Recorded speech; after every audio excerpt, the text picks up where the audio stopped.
man, you guys. So this is a heartfelt story. I just got to give you guys a little trigger warning, okay? They say she immigrated legally. She married a U.S. citizen, but she was denied citizenship for working in legal cannabis, you guys. This is out of Politico, and I had the AI summary because it is a pretty long article, and you can read the full story on our website at www.high9news.com.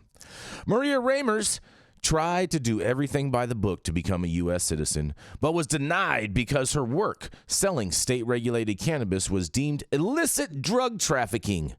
She gets to keep her green card, but her attorney recommended she not visit her family in El Salvador. The federal government still considers cannabis illegal, but states have legalized sales since 2014. Immigrants who work in cannabis industry face a litany of consequences, including denial of citizenship, lifetime bans from lawful permanent residency, and even deportation.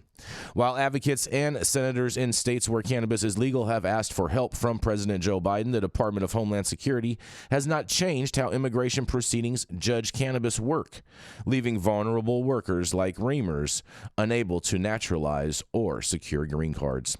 A California-based nonprofit said the federal law denying citizenship or lawful permanent residency for legal marijuana work is just an interruption of the law that sets up a stark disparity. American citizens are part of a booming industry while immigrants are labeled criminals. Reimers have sued U.S. Citizenship and Immigration Services over Maria's denial, but the courts has not agreed to hear the case. The federal government is treating the Reimers exactly how current law and policy dictates for anyone who isn't a citizen, and the senior U.S. senators from Oregon and Washington have called for Biden to soften the policies. The Immigrant Legal Resources Center has called on the DHS to exclude legalized cannabis from its definition of illicit drug trafficking to allow more undocumented immigrants to remain stateside for longer while applying for residency. Legislators pushed back on the memo and introduced a bill that would have undone the policy change, and Senator Wyden and Senator Murray said they want to see immigrants find relief from consequences for their work in state-regulated cannabis. But the status quo has cast likely tens of thousands of immigrants into legal limbo or out of the country. McKee said one of her clients was permanently barred from receiving a green card after disclosing she worked at a cannabis dispensary. The woman had no criminal record and was married to a U.S. citizen. Several attorneys said they discourage clients from applying for green cards if they have cannabis work in their history, and the Reimers attorney said they face a tough battle in the appeals to the Supreme Court because they need to provide an example of a foreign-born worker in legal cannabis citizenship to show why their denial should be overturned. Even in states that legalize cannabis, the potential ramifications for immigrants aren't widely known, even among state regulators. In Colorado, the law requires licensing authorities to warn applicants of the immigration risk, but Washington State has no such information published on its website.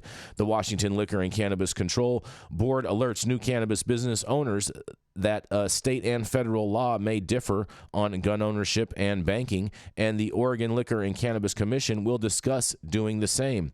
Others feel that doesn't go far enough and want to explore how to establish requirements for all cannabis businesses to provide information to prospective employees about immigration consequences.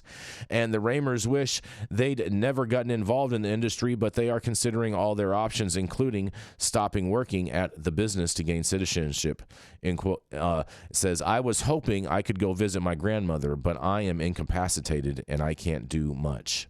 I can keep paying taxes, they say, though, however. Well, I mean, I feel this is just a very, very, very sad story and a very stark reality of the poor immigration policies of the federal government.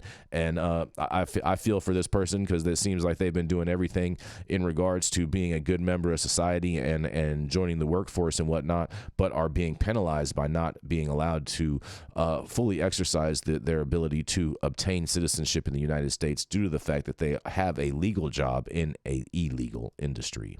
And this is Jason Beck for the High at 9 News. Merry Christmas, you guys. What do you think about this? a cruel irony that you can kill people for the United States and earn a path to citizenship, but you can't grow a plant that helps people to integrate with their fellow humans easier and do the same. Very, very true, Matthew St. Germain. Very true. Yarrow, any thoughts on this?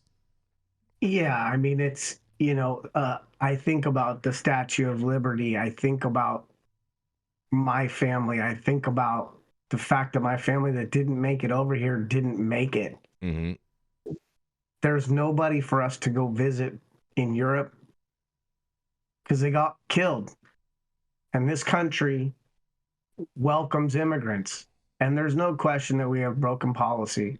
But there is no question that this country, I mean, we could get into the fact that, there were indigenous people and that we did all this stuff. But there's no question that this country is built on the labor, the dreams of immigrants, whether those were the Chinese building the railroads in California, the Irish. You can think about these waves of immigrants and what they've done to contribute to the fabric of this country. And it's a beautiful thing.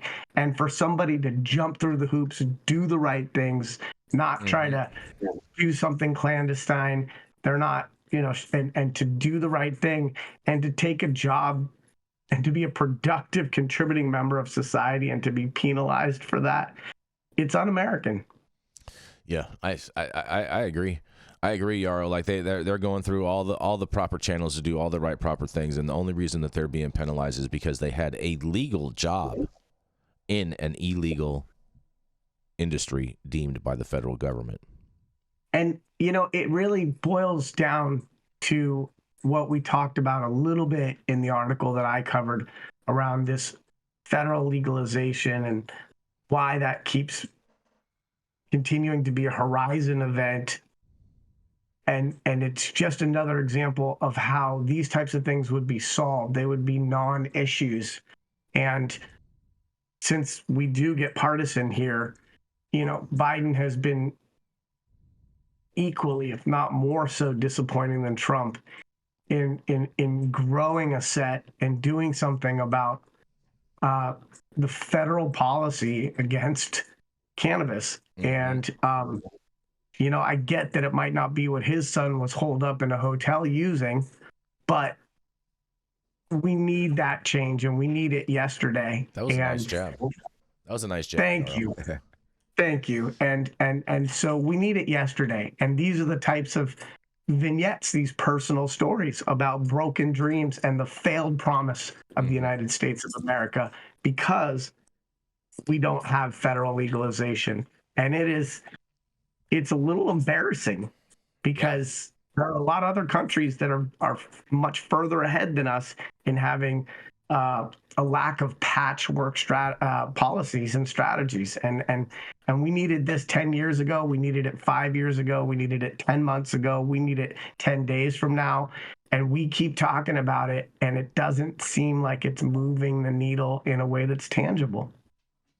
No, I agree. I totally agree. It doesn't seem like anything is getting done, and neither side is really really doing anything to get it done. And this is just a travesty. And Biden sent those other 11 people to be with his family, be with their families, but these people are having some trouble with that. So it's very disheartening. Any other thoughts on this, Matthew St. Germain, before we move right into your story? Most of the impasse we're seeing in Washington, in my opinion, a lot of it's due to the gerrymandering of Congress and Senate races. And the Republicans in local states have had such tight control for so long of their local assemblies and Congresses. They've gerrymandered, which means they've moved districts so that they break up Democratic or left-leaning voters in such a way that they're distributed equally in these districts that nearly ensure a Republican win with lower vote totals. And if we look at the majority of congressional races, Senate races, and the presidential race, Republicans continue to win with the lesser percentage of the vote, which to me, in a democracy, seems counterintuitive. That also reaches into the fact that we don't have a democracy. We have something between a republic and an empire. We'll do some reading on that. But getting back to that, so what we see is that the folks in Congress underrepresent the realities of America because, dude, when I go out, yeah, sure, there are some Christian soldiers who are anti-abortion and pro the Israel war and like let's all murder all the gay peoples and the freaks like Saint Germain. But most people are middle of the road people who may wish to own guns to protect their family, want to engage in whatever substance use they wish to if it's not a detriment to their society, go to work, want a clean environment so their kids can grow up without some sort of disease that's really due to the environment. And when we look to Congress, that's not what is really being represented. We have this center-right Democrats masquerading as the extreme left through a couple of social issues so they can give all of the control and money to public corporations, for-profit corporations. And then we have the Republicans that are these super uptight white nationalist Christian warriors that also want to give all the money to the corporations. And so I think what we've got is a logjam or a tsunami of events creating all of this. And what we need to do as human beings to sum this up is get active in local politics. Vote for your city council members. Vote for your county supervisors. Learn who they are and what they want.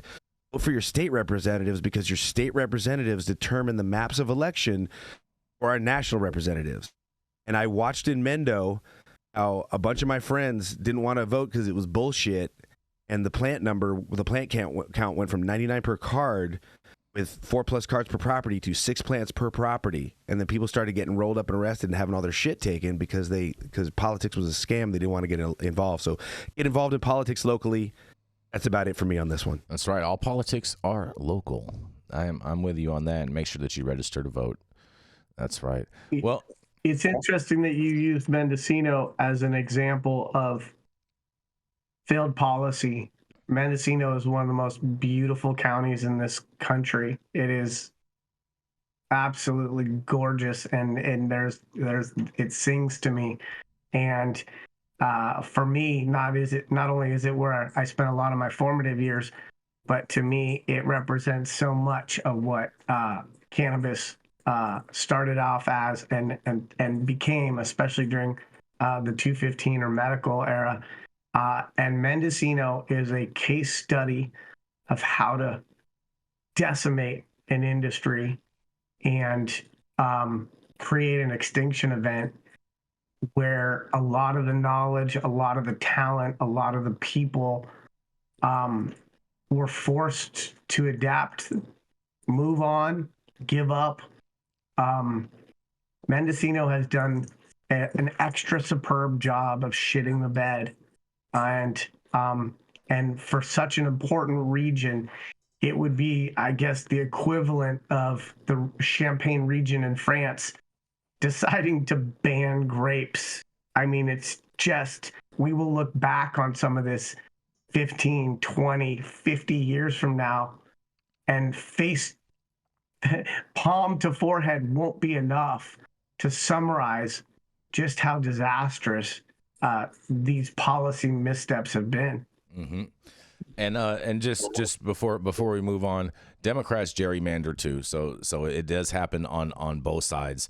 And in regards with the 99 plant number, Matthew St. Germain, that wasn't necessarily part of Prop 215 or what was allowed. It was basically, no, it was Mendocino, Jay. No. Mendocino had 99. Hear me out. They had 99 plants per card, 4+ cards per property. And then Measure B came, I think it was 2008. I might be a year or two off. I think it was 2008, maybe 9. Measure B came. It was a local Mendocino County measure.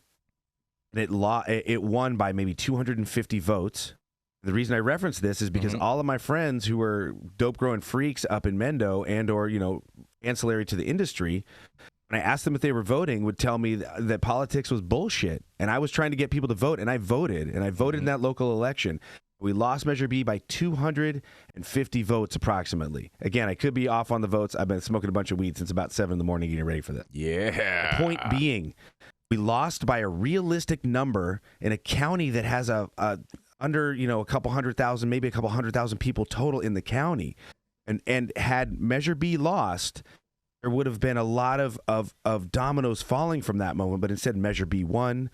A more right-wing DA was elected. And all of a sudden, the people were getting busted for having 20 plants, and they were getting their kids taken away for a week at a time. I have friends who had under 25 plants, who maybe a couple had 8 or 10 plants for 2 people, and they got arrested, and they got their shit taken, and they got their kids taken away for a week to 2 by CPS.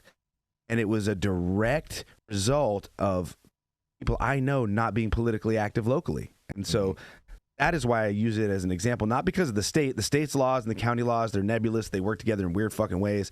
This was a moment in time where Mendocino was on the ascendancy. Businesses were opening. The culture was really flourishing because of the amount of money that was being kept in the community. And then the Board of Supervisors, combined with the lack of the polity voting, crashed the entire thing, crashed all of Mendocino. And I was there to see it. Wow.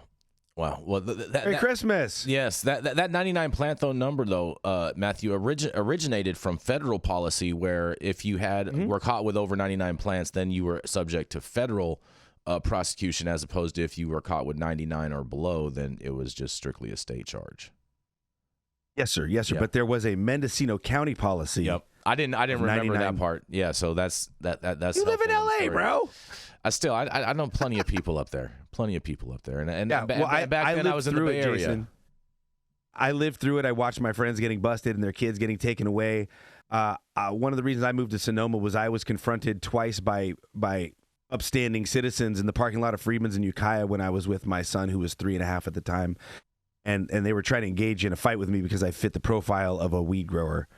And so, I mean, you do fit the profile. You do fit the vivid. profile, especially with that hat on. What are you talking about, Just bro? saying.